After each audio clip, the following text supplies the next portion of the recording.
This episode of skill practice, I'm going to show you how to rotate and mirror object in coreldraw. So let's go to practice.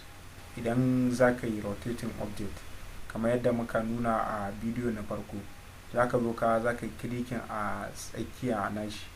A nan wurin yanzu wannan shape ne, idan za mu iya canza mai color kamar haka. So idan za ka yi rotating din shi a nan wurin yanzu, za ka zo sai a tsakiya a center sai ka yi clicking. Bayan da muka yi clicking za ku ga not din nan sun koma a rotate handle.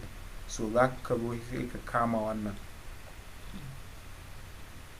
Bayan ka kama sai ka juya shi yadda kake so. Idan kuma ya kasance ba haka bane, za ka juya shi.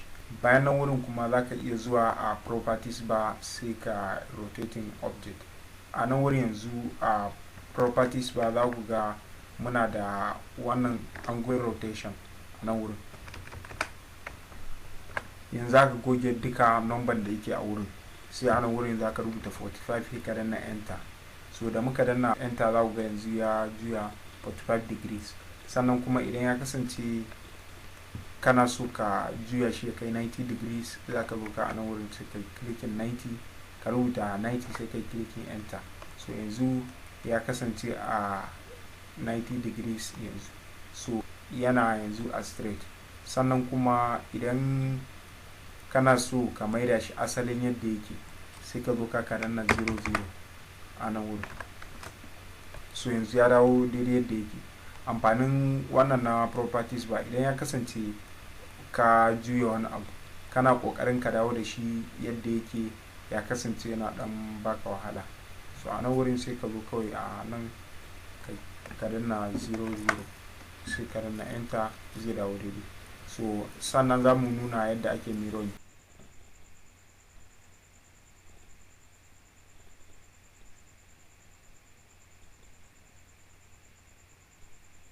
A nan wurin yanzu za ga wannan na kasan shine yake mirroring din object upside down, wannan kuma yana maida shi from left to right, ta bangaren dama ya kuma hagu.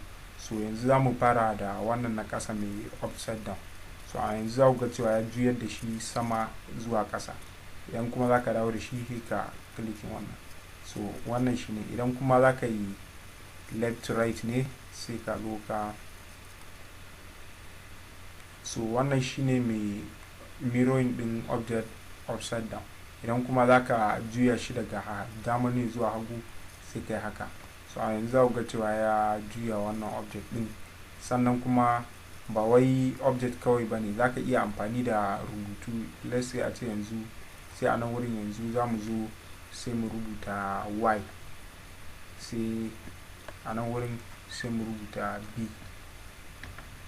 So bayan da muka rubuta wannan alphabet din a nan wurin kamar haka, so a nan wurin yanzu za mu yi converting din su zuwa object.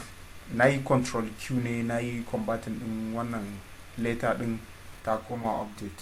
So idan za ka yi mirroring dinta a nan wurin yanzu, za ku ga cewa ta koma daga dama ta koma tana kallon hagu. Sannan kuma za ka iya juya ta upside down kamar haka. Sannan ita ma y din nan za mu iya yi converting dinta zuwa object, sai yanzu mun yi resizing wannan y din ne. Idan za mu yi converting dinta zuwa object, za mu yi control q as well. So bayan mun yi converting dinta zuwa object, sai a nan wurin yanzu za ka iya mirroring dinta upside down kamar haka. A nan wurin yanzu za ka iya zuwa sai ka dan gyara wani bangare nata.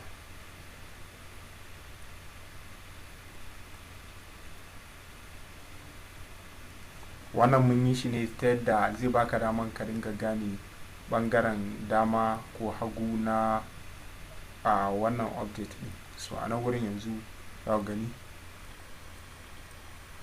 Sannan shi ma yanzu iya zuwa sai kai clicking sai ka rotating din wannan kamar haka. Za ka iya zuwa a properties bar a nan wurin yanzu, sai ka sa 26 kamar haka, sai ka danna enter.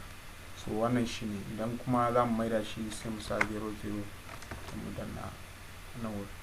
So wannan shine a takaice a game da yadda ake rotating da kuma mirroring object a coreldraw. Thank you for watching this video and I will see you next time.